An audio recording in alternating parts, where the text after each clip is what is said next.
everybody. My name is Garin, and I'm on a mission to talk to one person from every country in the world. Today, we're talking to Mac Jordan from Ghana. Mac Jordan is the #1 tech blogger in Ghana, and tech blogger might not be the first job description that pops into your mind when you think about Ghana. So he's the perfect guy for this project, just for kind of correcting misconceptions that we might have, showing another side of life in a different place. So a lot of fun getting to talk to Mac Jordan today. I hope that you enjoy it. Without further ado, here's Mac Jordan.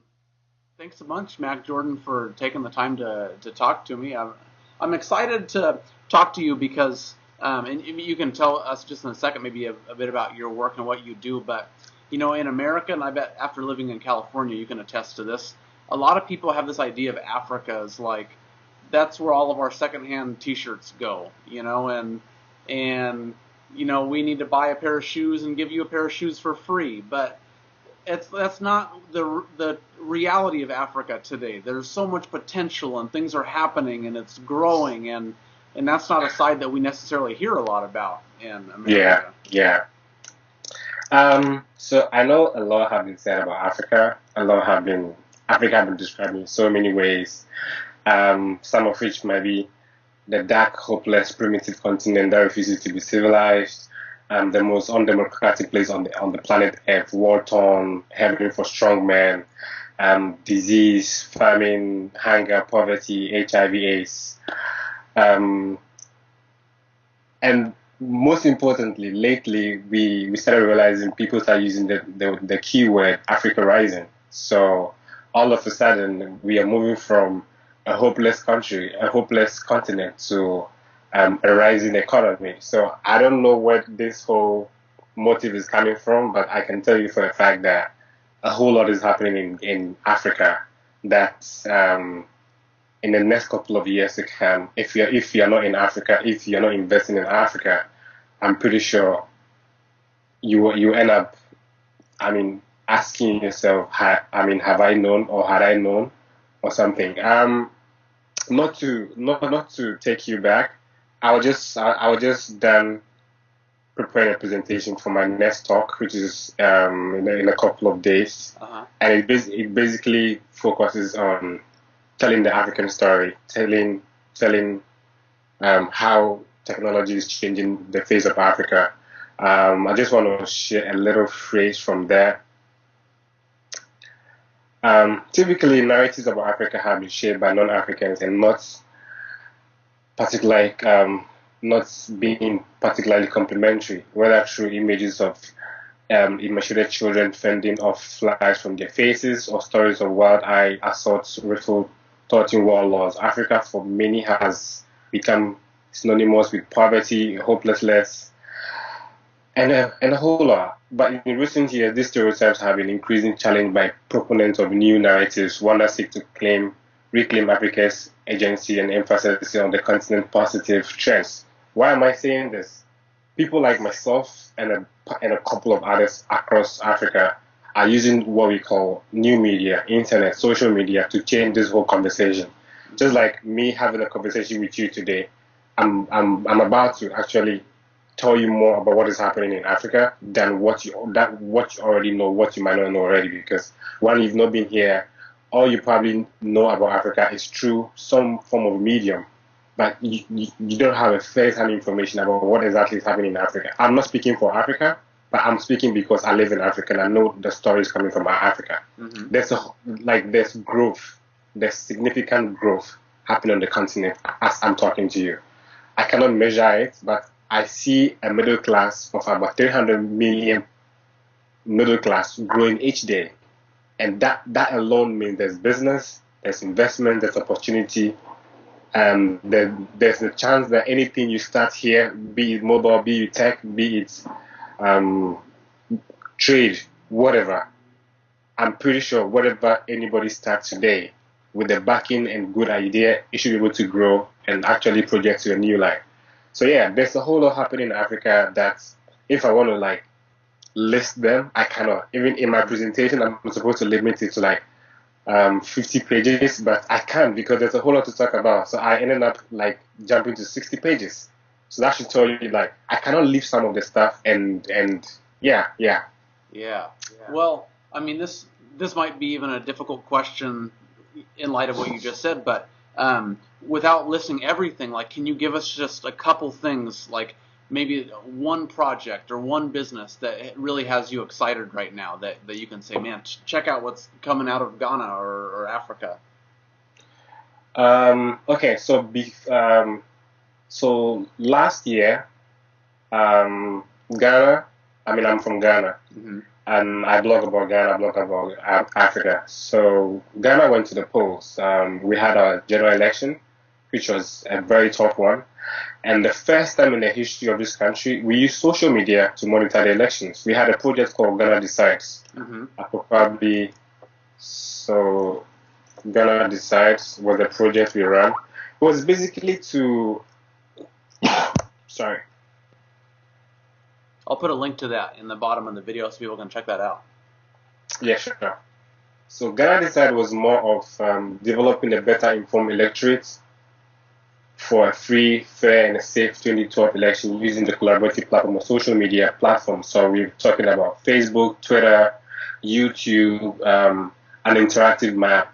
And we're also trying to use this project to sensitize and educate a broad group of stakeholders on the use of social media for Ghana's election and every activity. So we had volunteers scattered across the country who were equipped with mobile phones and internet data, and they were reporting on the field, what is happening on the field. We had a team that was verifying all of this reporting before it was published on an interactive map, which is GH Votes. GH Votes 2012.com. You can check that out. So we had we partnered with another NGO to actually run this, and so basically the project was a non-partisan project in the sense that none of the core team had a party affiliation. When we meet to discuss any topic, I mean, corresponding to to Ghana Decide, it was purely Ghana Decide project. We do have heated arguments, and at the end of the day, we were for Ghana. That particular project has actually received a lot of recommendation from people. People, I mean, are using this project as a case study on the media scene in Ghana. How were we able to do it? Did government influence us? Did civil society influence our decisions and all of that? At the end of the day, we thought we put Ghana first. We wanted to achieve some sort of a research, podium where people will be able to go back and realize and go check for fact information. And we were the link between Ghana and the diaspora. There are a lot of Ghanaians out there who were so much interested in election, but because they were not available, and the only medium they had was basically use the internet, tune into one online radio, which was the most trusted network. But because of the internet, we were able to provide a medium where people who had access to the internet in diaspora were able to connect back and use us as a trusted source of information, because we were basically in every media house, we were in every government office trying to get the fact out. We had volunteers with cameras inside the electoral commissioner's office, and even the day of the declaration of the election, trust me, the information was on Facebook even before it was announced on live TV. That shows how in depth we work. We actually work deep into the government agencies to make sure we were rooted in there. So this particular project have really have an impact on me, because being part of it and playing a technical role and making sure we had like every platform ready, updated regularly. People were feedbacks were always answered and all that. It gave me the chance to actually play a role in seeing my country move forward. So Ghana Decide is like the number one project on the list.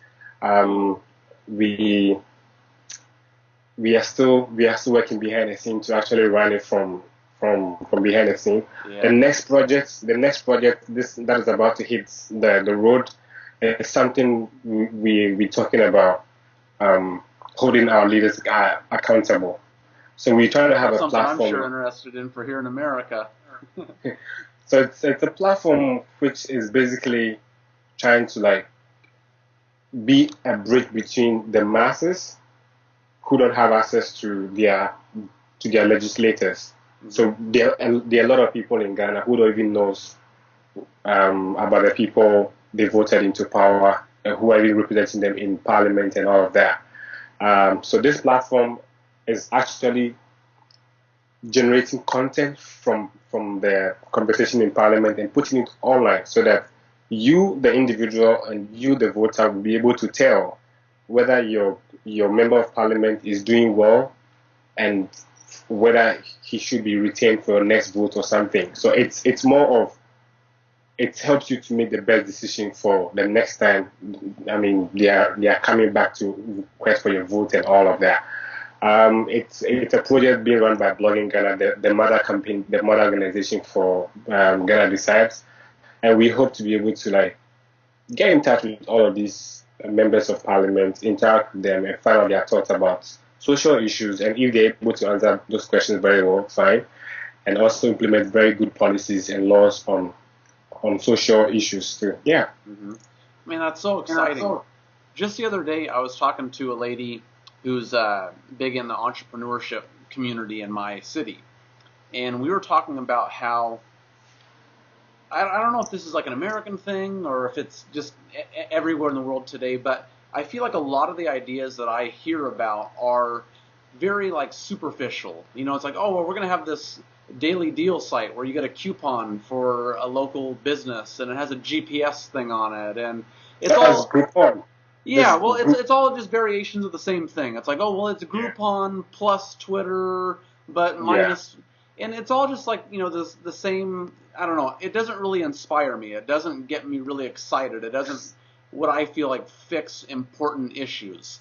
But the thing that's so cool about entrepreneurship is that you can use it to change the world that we live in, and you can use it to solve big problems. And that's one thing that I think create jobs. Yeah. You can use that to create jobs, yeah. And that's one thing that I think is really exciting about looking at places like Ghana. I haven't been there, but I have been to West Africa before. And then this summer I was in Colombia. And those are places where they're using this stuff to solve important problems. And they're using it to change their country. In Colombia, they go, look, 10 years ago, this was one of the most dangerous places in the world. And today, it has some of the most potential in the whole world. We have some of the fastest growth. And for somebody in a place like America where we think that we're number one, but we're kind of complacent in a lot of ways, to see what real energy and real hope and opportunity looks like, it's so exciting. And that's one thing that I think is really cool about being able to share the message, you know, people like you are spreading, is that this is what we're capable of, and this is what people should be aspiring to achieve. That's very true. That's very true. I mean, it will surprise you to know that the number of people flying one way back to Africa is increasing than those who have return ticket back to the US and to Europe. Cool. A lot of people realize this is the time for me to be here. This is the time for me to start doing something and also start rebuilding my country. So why do I have to waste my time living in the US? And a lot of young people, when you talk to them, like, you know what, I'm not going back. I'm tired. I want to come start something here. And it is only when it gets frustrating then it's like they want to go back. But if they come, their atmosphere is good. They're actually giving the right advices, and they're giving the right support and the environment to work in. With the ideas from the work, they're able to fit in, get local support, and they're able to build whatever they want to build. So it's all about partnership on the ground, governments coming together and realizing we need to support our own kind. Mm-hmm. Formulate policies that will, be heavy on social entrepreneurship. Look, we should come to an era where people shouldn't go to school and finish and start applying for jobs. Once people are in school, they should focus on how to start a business right in school. So the moment they're out of school, they have a business already. All they have to do is just get funding for an office space, internet connectivity, furniture, and they're in business. All you government need to do is make sure these guys pay their taxes, and you're good to go. Mm-hmm. But if you're teaching a generation where they have to finish school and apply for jobs, then we are actually going back. We are not moving forward. Yeah. So that is my whole take on entrepreneurship. it's high time we start teaching entrepreneurship in classrooms. We start teaching young people, start your business ideas right from this classroom, so that before they even finish school, they know, hey, I don't have to go apply for a job to be a salesman in a store. No, I can start something, and with the help of government, with the help of my MP or probably my legislator, I should be able to, I mean, create a job that will also employ others. So that is my whole take on that. Yeah, that's such a cool, just a mindset, and I'd like to talk about that a little bit more because I'm in entrepreneurship too. I have a couple businesses that I run, but my main passion is just the idea that up until right now, our governments are kind of like the mediators between the people. Our governments tell us these are the good guys, these are the bad guys, these are our friends, these are our enemies, and especially in America, I don't know about in Ghana, but in my country, we tend to be pretty insulated from other places where we don't have a lot of, whatever we hear on the news, that's what we believe. We don't have a lot of personal interaction with other countries. Of course. So that's what I want my project to be, is that, you might hear that these guys, right now, Iran or Syria, you might hear that these are dangerous places, but using this technology, and like on my website, you can get on here and look at somebody's face and hear their voice from their own mouth, Of course, and you can go, well, I'm not going to listen to what the news says, what the government says, because I can talk to these people myself. Of and course. when you combine that mindset, that philosophy with what you're talking about entrepreneurship, I totally agree. We're getting, and I'm kind of like right at that turning point where in America, you no longer graduate with a degree and then you go get a good job and you have job security. There are no more jobs. So what happens when these people go, you know what? Mac Jordan is talking about how Ghana is full of opportunity right now. I'm going to go over there. I'm going to start a business. I'm going to partner with Mac Jordan or, his peers. His network, yes. Yeah, and then what's the world going to look like then when we're creating our own opportunity, creating our own jobs, not waiting for our governments to do it, and no longer listening to what our government says about each other. In the interconnectedness and the success and the opportunity, there's so much potential. It's so exciting. It's true. That is absolutely true. I mean, it's all about a trusted network, peer recommendations, and I'm pretty sure if your idea is one that shows surviving anywhere, it shows surviving in Africa. Yeah, because look, there are startups coming from Ghana who are winning awards on the global stage. They're competing with other big startups from like Europe, from North America, and they're able to win them. They're able to win awards and everything. So that should tell you any idea that can work anywhere in the world, be it from Africa, be it from Europe or wherever. So for us, it's a good idea. It should work anywhere. Yeah.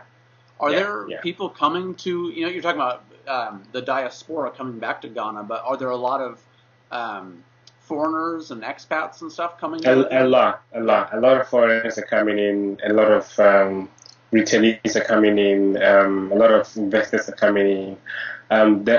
We only had a little political situation a couple of days ago, but which saw a huge number of the investor network actually fly out because they were scared there was going to be some trouble in the country. But now that is cleared, the court took a decision on the president and said he's the rightfully elected president. I'm pretty sure business is about to start all over again. People are going to get back to the businesses. Investors will start flocking to the country to look into where they should invest in and all of that. So yeah, pretty much.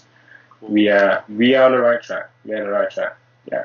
So say if I got on a plane tomorrow and I came to Ghana, or I don't know what the Accra is the capital, right? Yeah, Accra is the capital. Yeah. I don't know if that's where I would go if there's other hot spots, but if I showed up, what would I experience? What would I see, and what would life be like in Ghana? The weather is very warm. You don't need any warm clothes to actually take you places. Mm-hmm. English is widely spoken here, so you'll be able to find your way out easily. And if you lived in any major city, it like breaks activity. There's always movement of people here and there. generally Ghanaians are very, very, I mean, hospitable people. Mm-hmm. Crime in Ghana is like 1%, and it's not on the increase. Look, there are foreigners who live in this country as if they've been born here.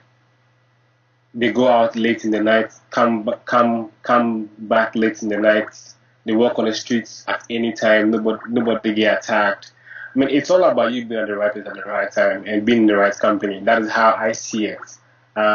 Pretty much, if you come in together today, all you need to just take care of is probably your accommodation, uh, be it in a hotel, be it in a guest house, be it, I mean, if you even do couch surfing, which I do all the time, I do couch surfing when I travel, be it couch surfing, be it Airbnb, all these options are available. You check into one and just study the terrain and see what interests you, what you really want to do. And I mean, pretty much because the most important thing is getting in touch with the network.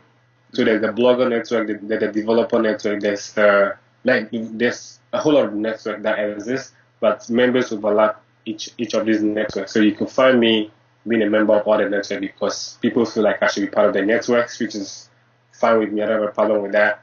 But it depends on what you're looking for. If you're looking to invest into, let's say, a startup, that means you should be looking into the developer community, which startups exist.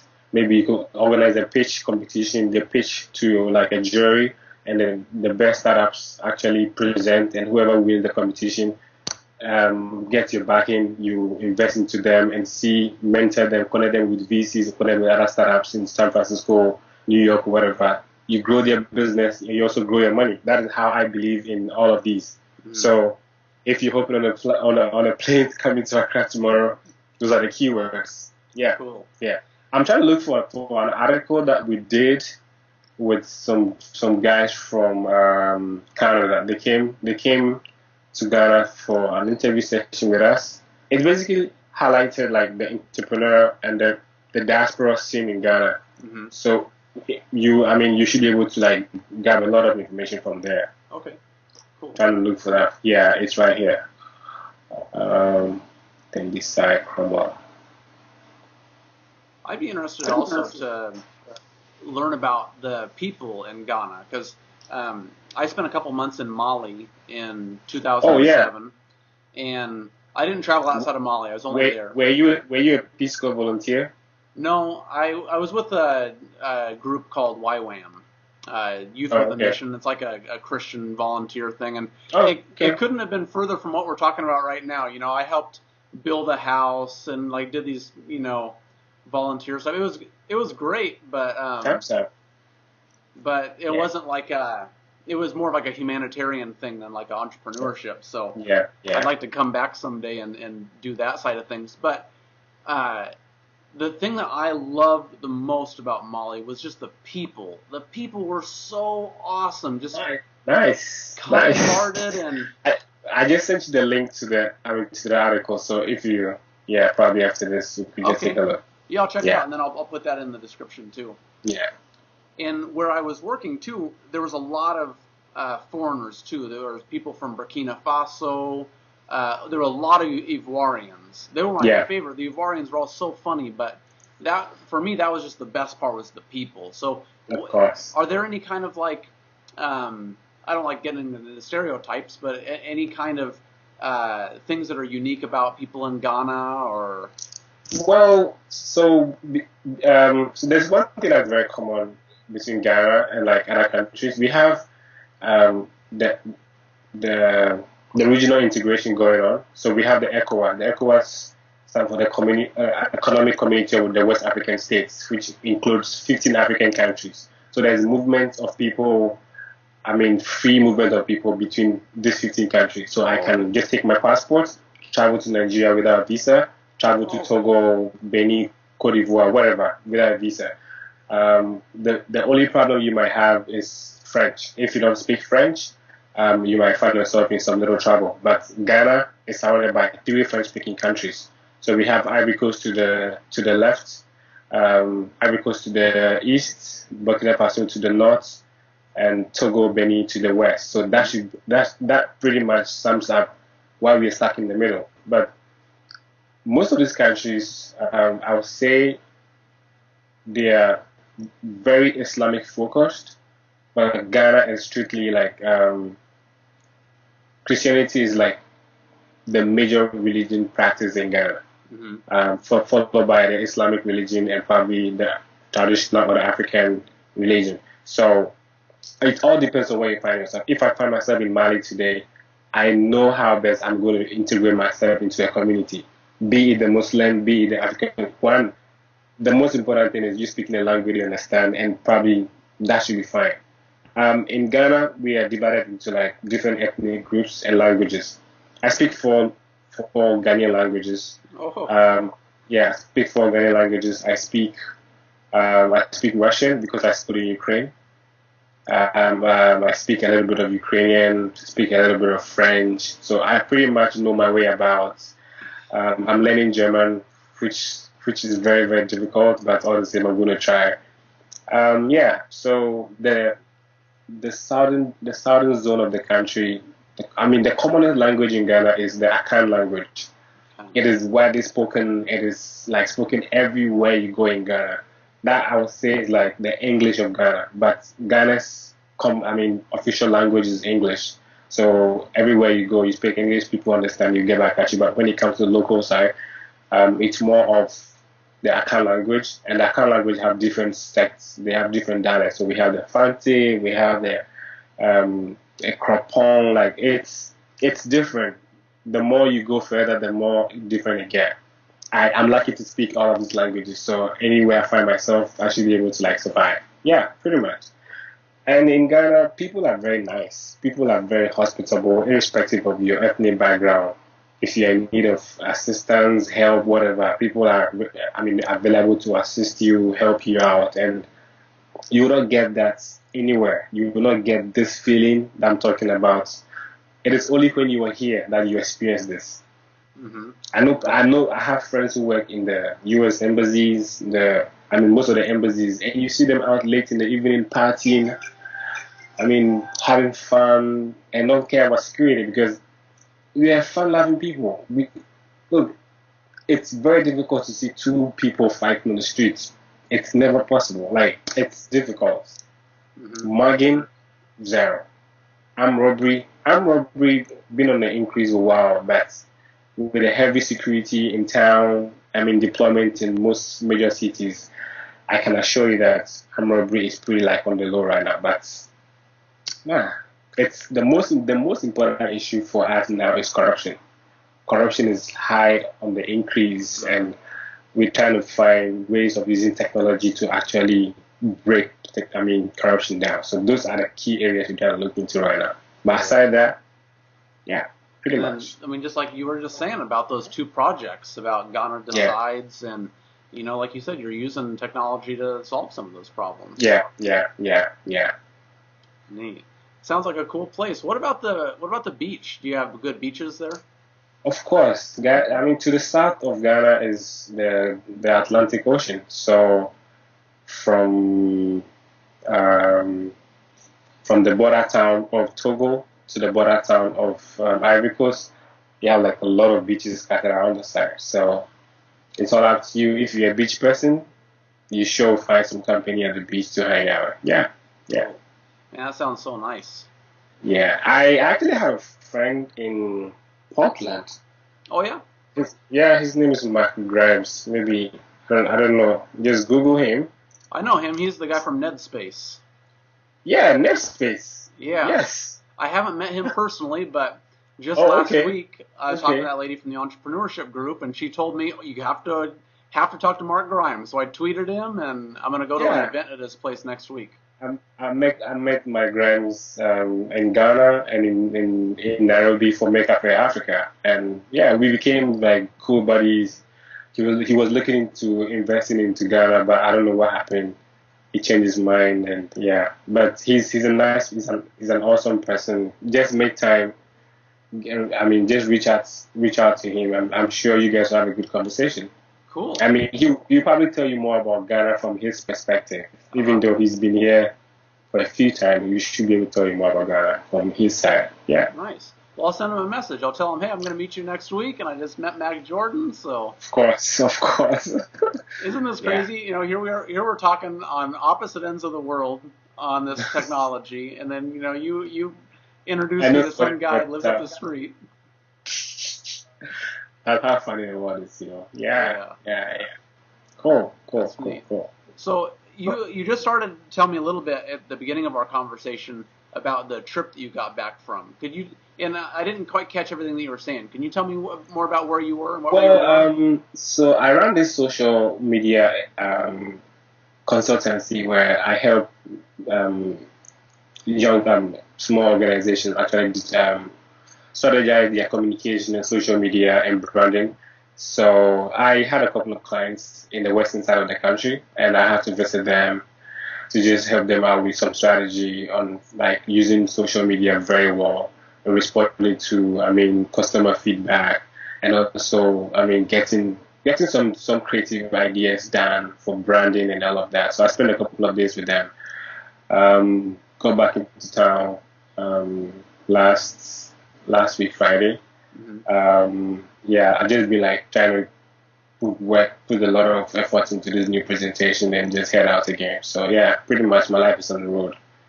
Yeah. Today here, tomorrow there. Yeah, that's how life is. And like you said, everybody wants to get your feedback and your opinion right now. You're like the go-to guy, huh? Of course, of course. And then I'm trying to be the guy. Yeah. you've got all of Ghana trying to get your time and attention, and then you got this guy from Oregon, USA, going, "Hey, you got to talk to me now too." I know, and I just had to make time for you because I realized, having a good conversation like this is always key. So, yeah, Yeah, here I am. cool. Well, I want to ask you a couple, maybe little quicker questions than these big in-depth ones, but just, one of the goals of the site is just to give kind of a humanizing experience for people watching this. So, Okay.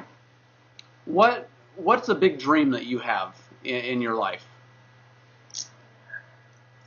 Um, that's a tough one. So, I dream of one day waking up to see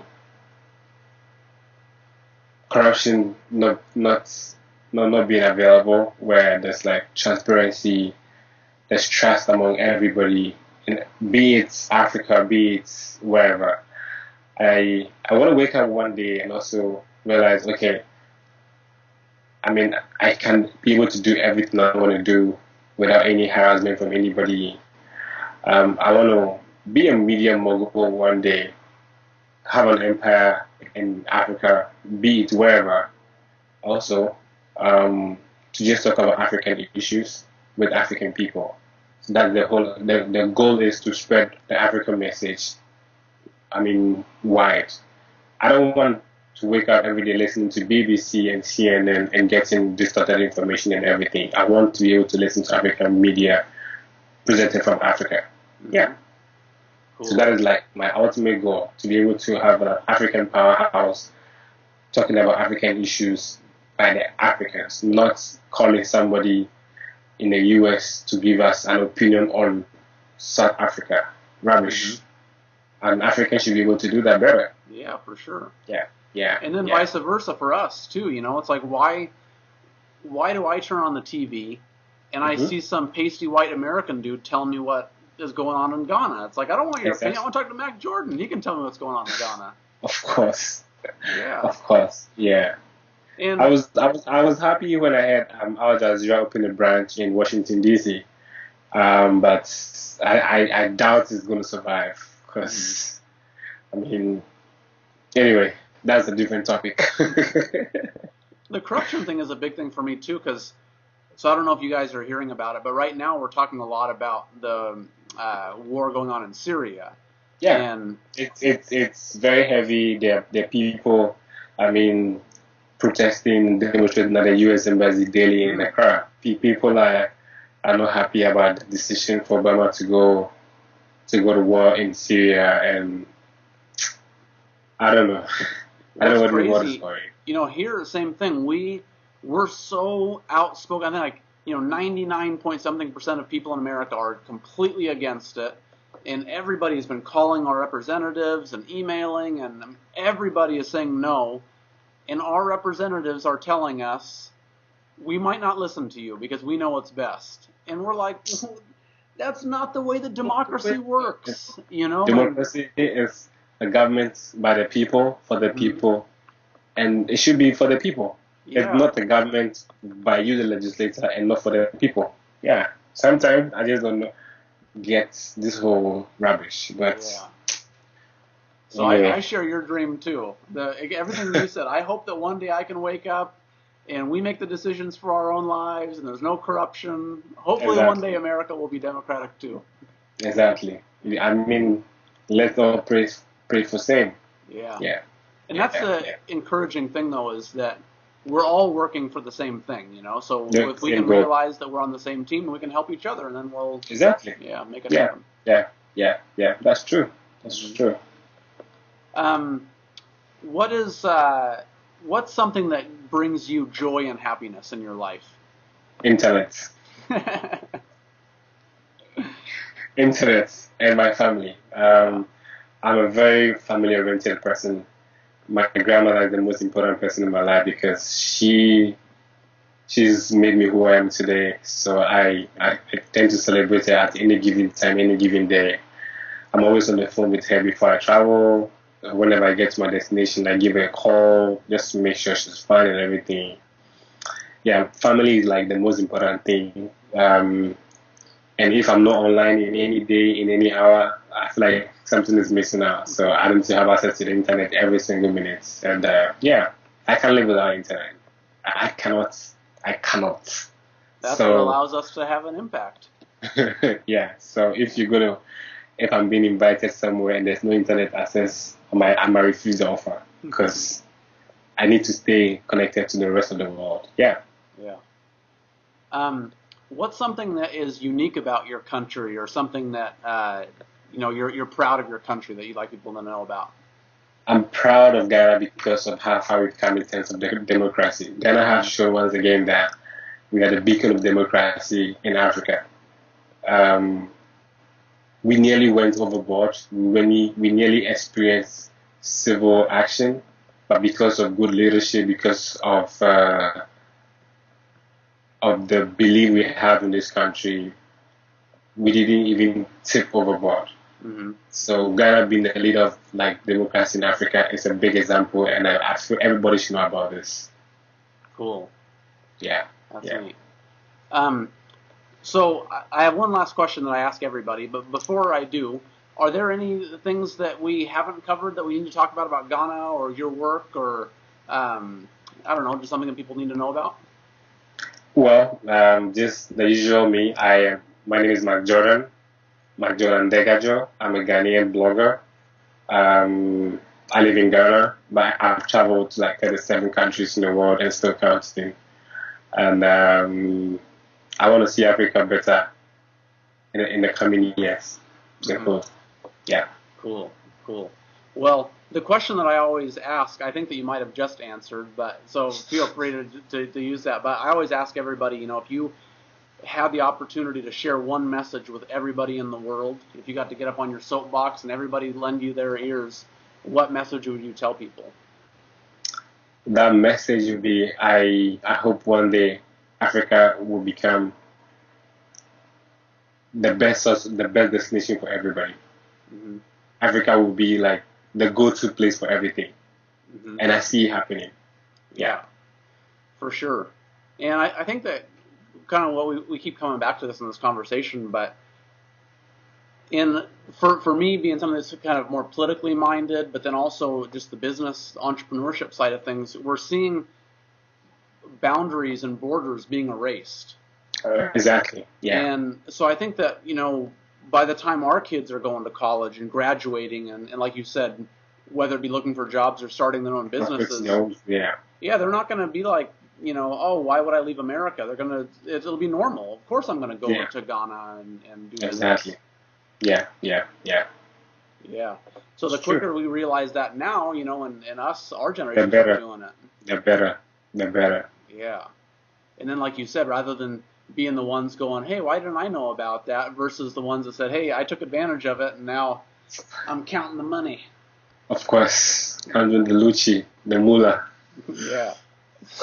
Cool. Well, thanks so much for talking to me, Mac Jordan. That was a lot of fun. You're welcome, man. Anytime. Just send my regards to Mark Grimes, and yeah, just let him know I said hi. I will. I'll pass it on. And if I can ever be helpful in any way, just let me know. No problem. Sure, man. Cheers. Cool. Later. All right. Sure, bye. Thanks for watching my conversation with Mac Jordan. It was a lot of fun getting to talk to him today, so I hope it was enjoyable for you at home to get to follow along. Tune in next time for more interviews with interesting people from around the world. Thanks.